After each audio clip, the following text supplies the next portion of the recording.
Una semana más, amables auditores, seguidores y oyentes, que Dios nos concede para entrar en su hogar, en su teléfono, en su conciencia, para que a través de un clic en la voluntad del soberano creador usted pueda entrar a oír uno de nuestros nuevos programas que tenemos para esta semana. Y desde Valparaíso, quinta región, República de Chile, la capital de la fe, la capital del Evangelio Pentecostal, la ciudad donde está entablado, levantado, donde se yergue allí la infraestructura y también el mover político de la República de Chile, donde está el Congreso. Agradecemos a Dios por nuestra ciudad, porque no solo es un fanal de la fe a través de las redes sociales, sino que también es un punto de concentración del mover nacional. Y amables oyentes, como es el lema de nuestra radio, lámpara es a mis pies tu palabra y lumbrera a mi camino. Es lo que nosotros queremos y es nuestro deseo de lograr en sus vidas. Por eso que agradecemos cada una de sus observaciones, de sus sugerencias, de sus mensajes que nos llegan a través de la exposición de nuestro programa, porque queremos alcanzar a cada uno de nuestros oyentes. Y vamos a orar, como bien lo hacemos en cada programa. Señor, te damos gracias a esta hora del día en que tenemos la bendición de poder compartir junto a nuestros seguidores y oyentes. Te damos gracias por el don de la salvación. Te agradecemos, Padre eterno, por el don de la vida. Te damos gracias, Señor, porque nos has provisto de un lugar donde cobijarnos en este tiempo. Te damos gracias porque has provisto también la alimentación necesaria. Y por sobre todas las cosas te damos gracias, Señor, porque en nuestras vidas está presente tu Espíritu. Y a través de Él nos guías día a día, minuto a minuto, segundo a segundo, a toda verdad y a toda justicia, a vivir nuestro tiempo y nuestros momentos conforme está establecido en tu palabra. Que seamos luz en el mundo y sal de la tierra. Gracias te damos, Señor, a esta hora, y te ruego, Padre de los cielos, que nos sean guiando y dirigiendo para poder desarrollar este nuevo programa por el bien de cada uno de nuestros oyentes. Pedimos tu bendición sobre nuestras vidas, para que no seamos nosotros los que hagamos las cosas por nuestra voluntad, sino tu voluntad soberana gobernando sobre nuestro ser. Todo te lo pedimos en el nombre de Jesús. Amén. Y amados auditores, no puede faltar, porque en este ciclo que estamos desarrollando con mi Biblia y un café, en el cual ya vamos en el capítulo número 14. Mire qué hermoso como hemos ido avanzando semana a semana, sin desmayar, solo con la maravillosa ayuda de Dios. Si no fuera por la soberanía de Dios, por su omnipotencia y su omnipresencia, ¿qué podemos hacer nosotros cuando nuestra vida es tan frágil, tan pequeña en nuestra vida, que en un momento podemos estar pero muy ufano, muy airoso, y mañana alguien ya puede estar sobre nuestras mortajas contando una historia? Así es nuestra vida. Solo depende de la misericordia del Dios eterno. Y en la semana que ha concluido, nosotros terminamos de hablar algunos antecedentes sobre la Cena del Señor, ahí enfocados en el contexto histórico. Y nos dimos cuenta que en el tiempo post-reforma hubo bastantes discusiones hasta que ya estamos llegando al tiempo más actual.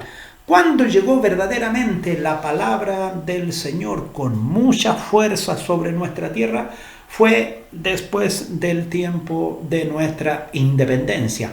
Eso no significa que antes del 1810 no hayamos tenido en nuestro territorio presencia del Evangelio. Sí, lo hubo. Desde el año 1548 hay presencia del Evangelio en nuestra tierra, en nuestro país. Pero ¿cuándo empezó a tomar más fuerza? Cuando empezaron a llegar colonos e inmigrantes europeos, y nuestro país, nuestra tierra, nuestra nación empezó a formarse, a aglutinarse, a tomar su propia identidad, a tener su propia cultura en esta América hispana.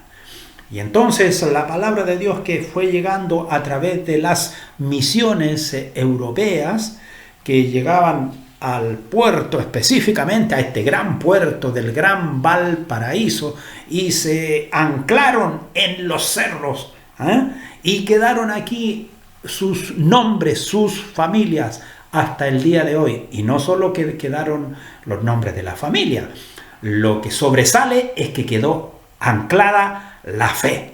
¿Dónde? En la roca, que es Cristo Jesús, en cada uno de nuestros corazones. Concluimos así un ciclo de 3 secciones, más bien histórico, pero ahora ya queremos entrar un poquito más a la realidad, a la actualidad, en el momento de la iglesia, entrando ya más en el contexto de la Sagrada Escritura. Por eso que en este día, con mi Biblia, permítame un café, vamos a entrar a compartir la Cena del Señor, una señal distintiva de la iglesia peregrina. Mire, podríamos tener redobles de tambores, pero no, ¿para qué? No es el objetivo de nuestra radio sembrar ahí distracción. No, solo queremos conducirnos a través de la palabra y entregarles a ustedes un mensaje que les quede guardado en su mente, en su conciencia. Porque por radios distractivas estamos pero plagados por internet, por todos lados, 5G y las bandas que usted quiera. Pero de palabra, de conversación, de entregar mensaje, eso es lo que necesitamos. Y eso se hace en una forma sobria y sencilla. Fíjese que señala el comentario que quiero compartir con ustedes, que fue realmente una escena conmovedora, la reunión de nuestro Señor Jesucristo con sus discípulos. Ese encuentro que se conoce como la última cena. Pero lo cierto que cuando usted se posiciona en la Escritura, en la palabra del Señor, y lo mira desde el contexto de la iglesia primitiva, desde el contexto de la iglesia peregrina, la última cena fue para el Señor Jesús con sus discípulos en la tradición hebrea. Pero lo cierto, y yo creo que en eso usted está de acuerdo conmigo, es que fue la primera de muchas que vendrían en el futuro para su iglesia. Por supuesto que fue la última cena del Maestro, pero fue la primera, fue allí el prototipo, fue el protos de la cena del Señor para la iglesia peregrina. Y ocurrió en la noche en que el Señor Jesús fue traicionado, en la víspera de su muerte. Son millones las personas en todo el mundo que reconocen al instante la escena en las distintas formas, ya sea que el arte cristiano las ha plasmado o que la literatura ha hecho una descripción, o en la sencillez como lo encontramos a través de los escritos bíblicos, ahí a través de los evangelios, de la carta del apóstol Pablo a los hermanos corintios, como asimismo también lo encontramos en la referencia del libro de los Hechos. Los primitivos creyentes la dejaron impresa, ¿sabe dónde? Sobre los muros de las catacumbas romanas, donde muchos de ellos, por decir que su Dios era Quirios, era el Cristo y no era el emperador, fueron enterrados vivos en esas catacumbas, tal como la tenían grabada en su memoria, así ellos registraron en las paredes de las catacumbas. Fue en la noche de la Pascua judía, durante esa celebración, que el Señor Jesús introdujo algo totalmente nuevo y que cobró pero profunda dimensión en el momento en que se selló el nuevo pacto, con la muerte de nuestro Señor Jesucristo en la cruz. Ahí recién parte el nuevo pacto y se termina el antiguo pacto. Dice que mientras estaba en aquella memorable noche en que el Señor Jesús introduce esta ordenanza tan especial. Mire, cuando usted examina las distintas descripciones que hacen los evangelios, a mí en particular me encanta la que hace Lucas.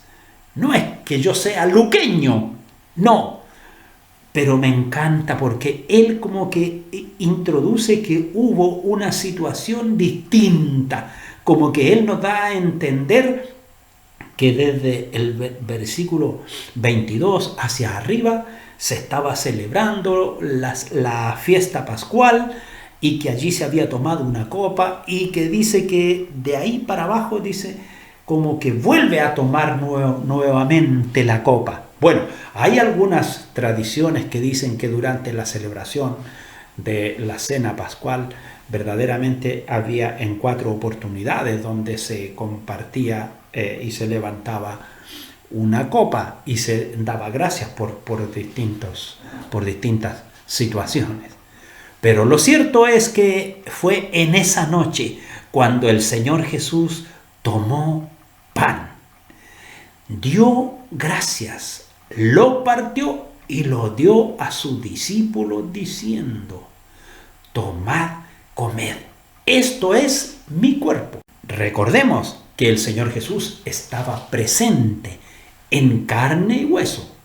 Por lo tanto, Él está tomando algo y se lo está mostrando a sus discípulos. Y le está haciendo una marca muy especial, porque en ese momento se estaba terminando, se estaba colocando fin a lo que era el ciclo de la tradición y de la historia.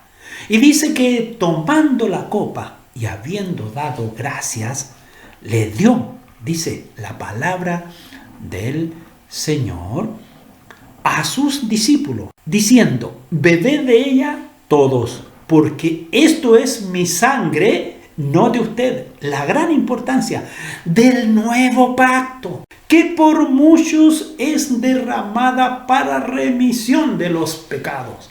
Así lo señala Mateo 26, del 26 al 28.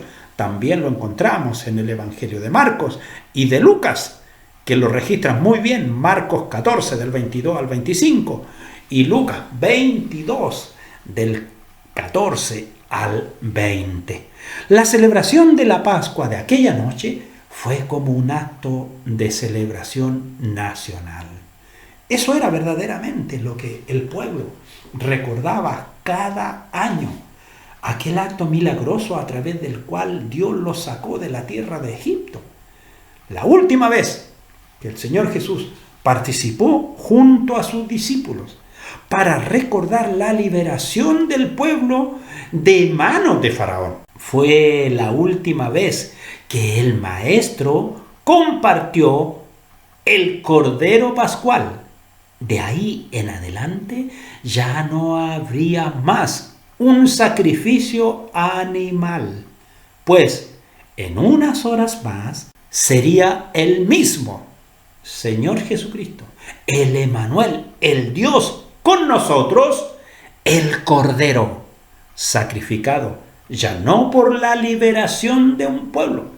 Ya no hubo derramamiento de sangre para marcar las puertas y liberar a un pueblo, sino que hubo un derramamiento de sangre para liberar a toda la humanidad. ¿De qué?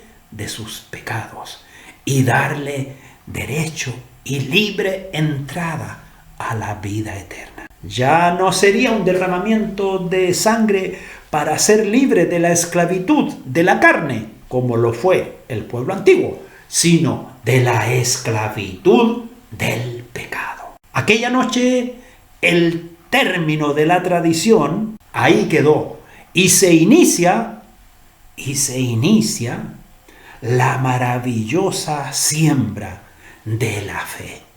Es decir, hay una marca en la historia espiritual de la iglesia. La noche de la cena pascual fue un hito. ¿Qué es un hito? Es un montículo que se pone allí para señalizar desde este punto hay una frontera y desde este punto sigue el otro lado del otro territorio. Hay allí un hito en la historia de la iglesia peregrina. ¿Qué sucede en el hito de la tradición?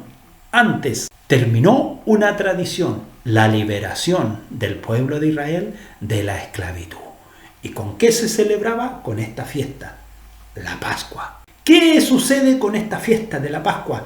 Termina una orden que estaba dada según la ley y que el pueblo tenía recuerdos de aquella liberación. Pero esta fiesta duró hasta el momento en que nuestro Señor Jesucristo da inicio de una fe salvadora para todo el mundo y una fe que no liberaba de un poder de subyugación, sino la liberación del pecado. Eso es lo que queda establecido en la cena del Señor. Se inicia el periodo de la gracia de la iglesia. Es el tiempo del memorial de esperanza, de recuerdo desde la muerte de Jesús, con su esperanza y con la esperanza en que lo veremos en su segunda venida, en que aparecerá por el oriente, en que entrará por la puerta del oriente a la gran Jerusalén. La institución de la cena del Señor nos hace mirar que después de la cruz no hubo más necesidad de una Pascua, puesto que la cena nos hace mirar hacia la venida del Señor Jesucristo, hacia la vida eterna, mientras que la Pascua recordaba mirando hacia el pasado. Antes de la cena del Señor era necesario el Cordero Pascual, pero después de la cena del Señor no fue necesario, puesto que Cristo fue ofrecido como el único Cordero santo, puro, del Dios eterno, sacrificio único y para siempre, una sola vez, por nuestros pecados. Terminamos así dando a conocer los orígenes desde donde nace esta ordenanza que queda establecida en la Escritura como un memorial, como un acto que debemos de hacerlo cada vez que la iglesia se reúne y se congrega, como una señal permanente de que un día hay una copa esperando, pendiente en el reino de los cielos, porque el Señor Jesús lo prometió, que no se había terminado allí la participación de la cena, sino que un día dice que la bebería de nuevo en el reino de Dios. Y ahí es donde también va a estar su iglesia. Usted, cada creyente que ha sido lavado y salvado por la obra redentora de Cristo Jesús. Quiero compartir ahora, precisamente aquí con mi Biblia y por supuesto sirviéndome un rico café, algunos nombres que se usan para referirse a la cena del Señor. Por ejemplo, cuando nosotros examinamos allí en la carta del apóstol Pablo a los hermanos corintios, carta primera, en el versículo 20 del capítulo 11, dice la cena del Señor, ya que fue Él quien la convocó, el Señor Jesús, y Él es quien la preside. La mesa del Señor también es otro nombre que encontramos precisamente ahí en Primera de Corintios, en el capítulo 10, en el verso 21. Tiene, por cierto, un significado más amplio e incluye toda su provisión para su pueblo y no solamente para la cena.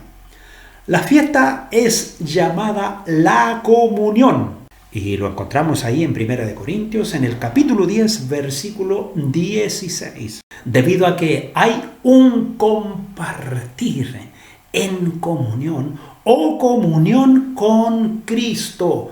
Esa unión que se produce entre el creyente y el apto, que nos hace sentirnos más cerca a través del Espíritu Santo de nuestro Señor Jesucristo.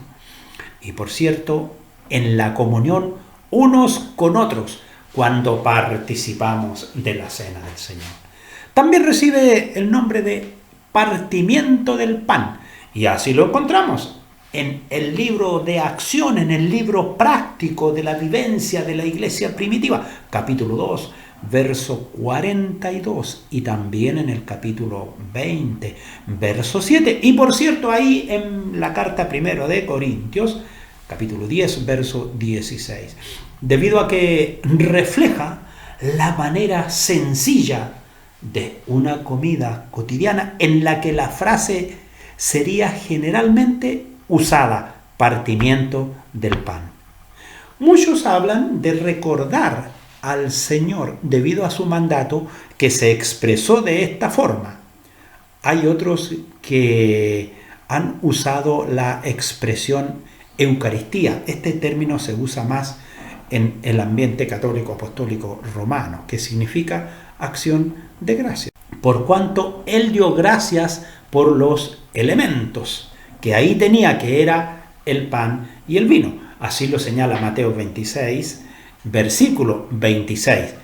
La iglesia cristiana, evidentemente, que antes de compartir estos elementos simbólicos y representativos del cuerpo y la sangre de Cristo, claro que primero se da gracias. Pero no recibe este nombre en sí en las Escrituras, es decir, no está la palabra Eucaristía a través de nuestro contexto bíblico. Ahora, este nombre es el que ha dado la Iglesia Católica Romana. Ciertas iglesias, y aquí no solo lo hace la Iglesia Católica Romana, sino que también hay iglesias de línea protestante y evangélica que aplican la palabra sacramento.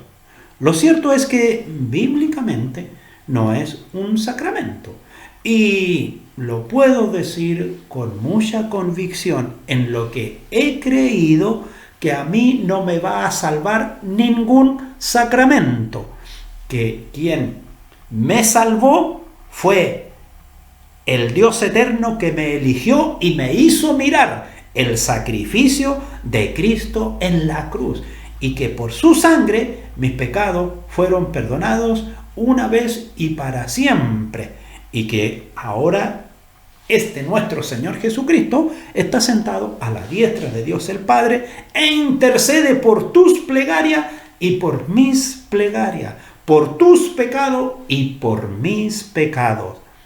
Entonces, cuando nosotros hablamos de sacramento, estamos introduciendo términos que no están dentro del contexto de la Sagrada Escritura. Pero alguien encontró que si la mayoría lo usaba, entonces era bueno. Ese es el principio del relativismo. ¿Para qué nos vamos a enojar con los demás si somos menos? Claro, no se olvide que usted no es del mundo, pero está en el mundo. Pero el Señor Jesús dice que Él le pide al Padre que no nos quite del mundo, sino que nos libre de las acciones del maligno. Eso es lo que hace. Pero estamos hablando sobre el sacramento, hermano locutor. Sí, es que de pronto me voy ahí en las explicaciones más profundas. Y lo cierto es que a principios del siglo III, mire, para que usted vea que la historia algo corrobora de por qué, Tertuliano, uno de aquellos teólogos latinos, tradujo la palabra griega mysterium, misterio, del latín, a lo que es en el latín sacramentum, que es una palabra que se divide en dos partes, que por un lado quiere decir un medio de la gracia procedente de Dios. Y la verdad es que ¿cómo se empezó a usar esto? Porque estamos hablando del siglo III. Si nos vamos un poquito a la historia de la iglesia, vamos a entender que a principios del siglo III, el Imperio Romano, por orden del emperador Constantino, se hizo cristiano de la noche a la mañana. Así de sencillo. Entonces, fue muy propicio incorporar esta palabra sacramento, que en el quehacer de los soldados y para los soldados romanos significaba una promesa de acción futura, como un juramento de lealtad a sus jefes militares. Lo que importaba era el objeto dado en garantía. Es decir, si ellos llegaban a morir, recibían como garantía un sacramento que les permitía tener salvación. Una cosa que no lo enseña la Escritura.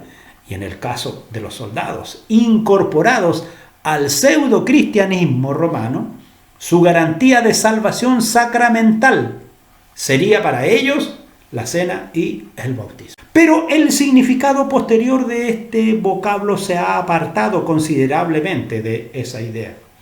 Hay iglesias que consideran que un sacramento significa un rito por el que Dios confiere su gracia.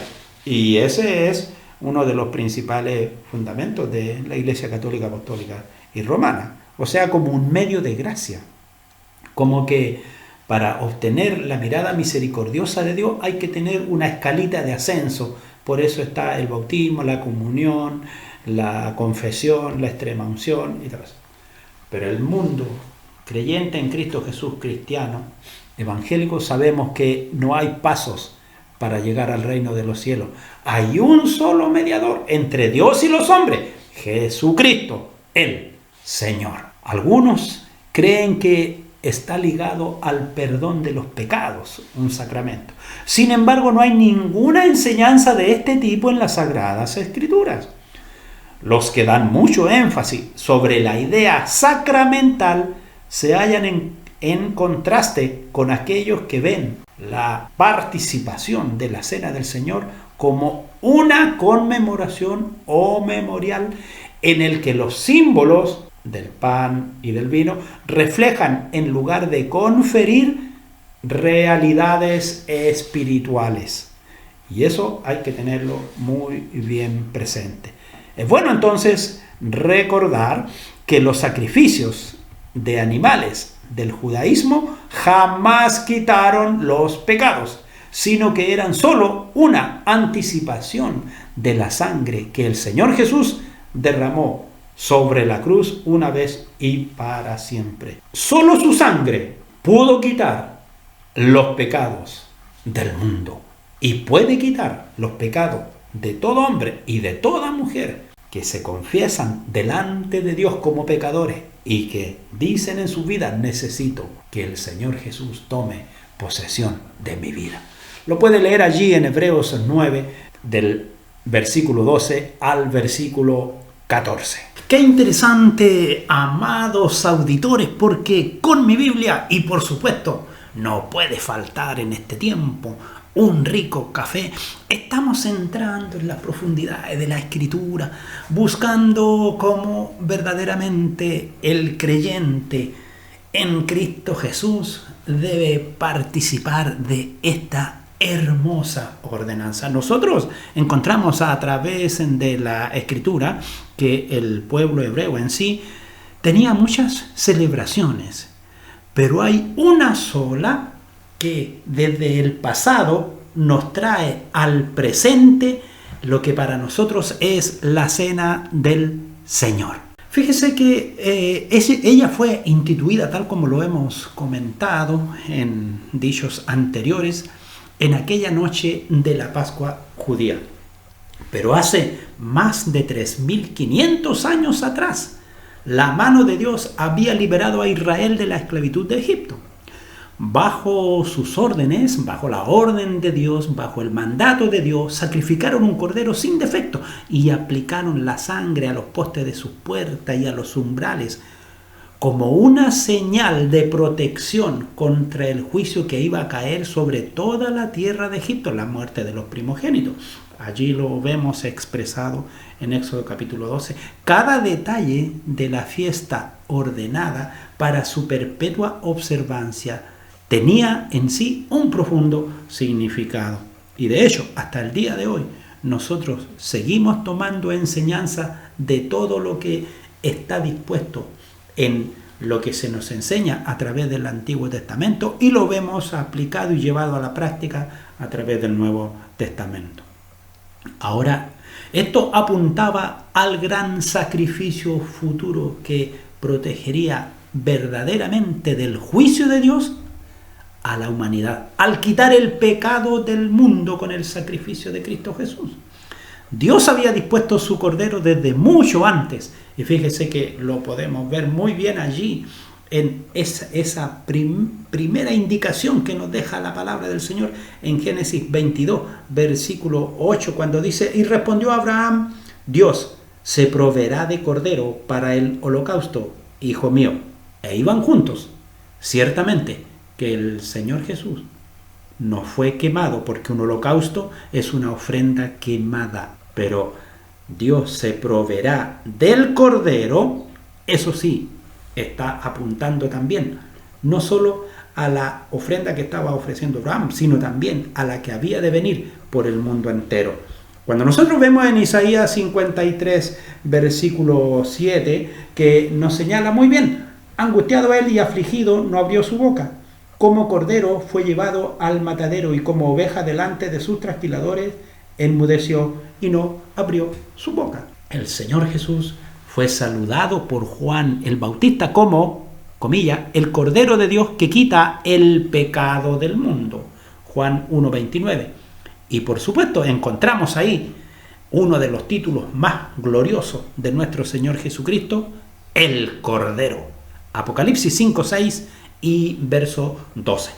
El cumplimiento de la fiesta de la Pascua, como bien lo señala el apóstol Pablo allí en la carta primera a los Corintios, en el capítulo 5, versículo 7, nuestra Pascua, que es Cristo, ya fue sacrificada por nosotros. La antigua fiesta era solo una sombra de un cumplimiento mayor que habría de venir.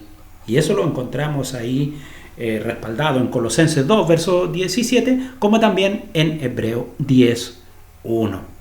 Ahora, cada judío piadoso ciertamente que observaba fielmente la Pascua, así lo señala Mateo 26, 17, era un recuerdo de su liberación de la esclavitud.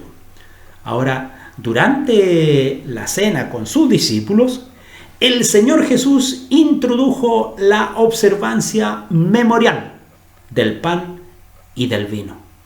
A partir de entonces, esta celebración traería a la memoria de los creyentes su cuerpo entregado y su sangre derramada por la salvación personal de cada uno de ellos. Debe ser para cada uno de los cristianos lo que fue la Pascua para el mundo judío. No debemos de pasar por alto ni tomarlo como un mero quehacer, como muchas veces ocurre en los servicios dominicales. Se toma con tanta liviandad, se pasa pan, se cae el pan al suelo, le pasan al niño para que juegue, para que se ponga a hacer miguitas en la mesa, mientras los demás están compartiendo. No hay ningún respeto. Amados hermanos, yo no estoy diciendo que el pan y el vino sean la sangre de Cristo real, pero sí tenemos que tener respeto por lo que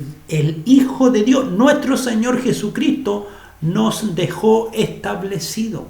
Lo que nosotros hacemos es algo que requiere el respeto, requiere nuestra propia entrega personal, nuestra propia relación personal con Dios.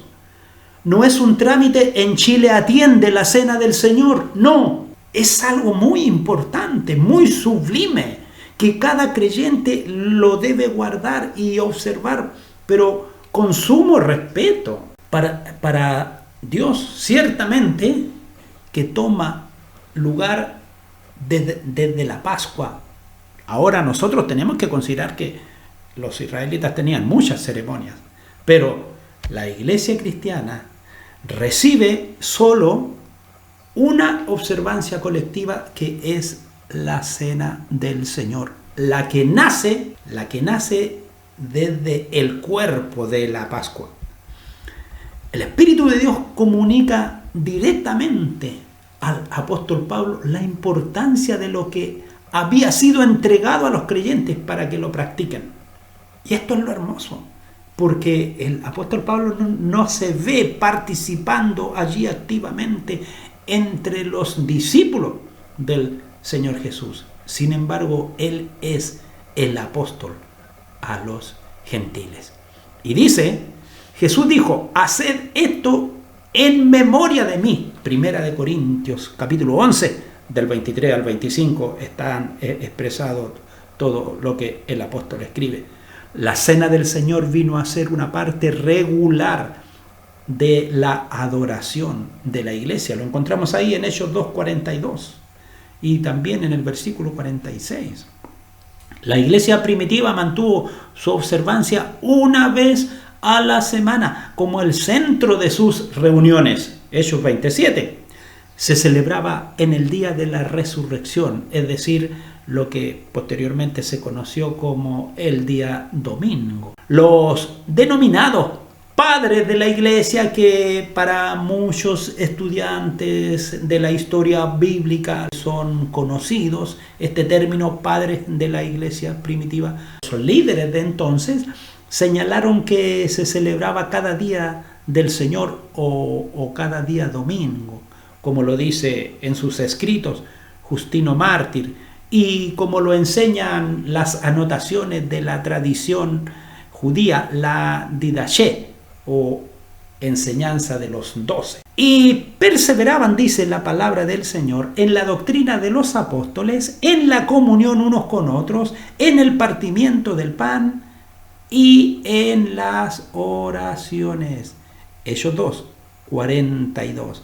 Cuando nosotros leímos ahí partimiento del pan, tal como lo vimos en la exposición anterior, era un nombre que se le daba a la cena del Señor, la mesa de la comunión, el partimiento del pan. Todos esos nombres son coincidentes y son comunes a la misma ordenanza. Y junto a mi Biblia con un café, me señala uno de nuestros ayudantes aquí que estamos en el tiempo. Bueno, agradecemos a Dios este momento, puedo decir, que podemos compartir con ustedes de la palabra del Señor. Y cierto que estábamos entrando en una exposición muy linda, pero quiero dejarlos ahí motivados para la próxima semana, volver a encontrarnos conversando alrededor de la mesa como si estuviéramos en la cena del Señor. Pero ahora con la impresión, con lo que nos deja escrito, con lo que vivió, con lo que recibió de parte de Dios en forma directa, sin ser un testigo allí presencial, el apóstol Pablo. Oramos al Señor para concluir este día. Te agradecemos, Padre Eterno, por la gran bendición de compartir con cada uno de nuestros seguidores y oyentes. Dios amado, nada sabemos nosotros, porque todo lo que podemos hablar solo proviene de tu palabra y la dirección y sabiduría de tu Santo Espíritu, Señor. Gracias te damos por ello. Gracias, Señor, porque usted ha puesto en nosotros este deseo de compartir con el mundo a través de esta hermosa red, que si la usamos de buena manera podemos alcanzar a muchos necesitados. Señor, te agradecemos en este día y tu bendición en todo lo que estamos haciendo. Te lo rogamos, Padre, en el nombre de Jesús. Amén. Amén. Y amables oyentes, no se olviden, haga un clic y entre a nuestro sitio, porque yo espero que usted me abra la puerta de su hogar, de su conciencia, de su mente, la puerta de su teléfono, y ahí estaremos juntos una vez más con mi Biblia y un café.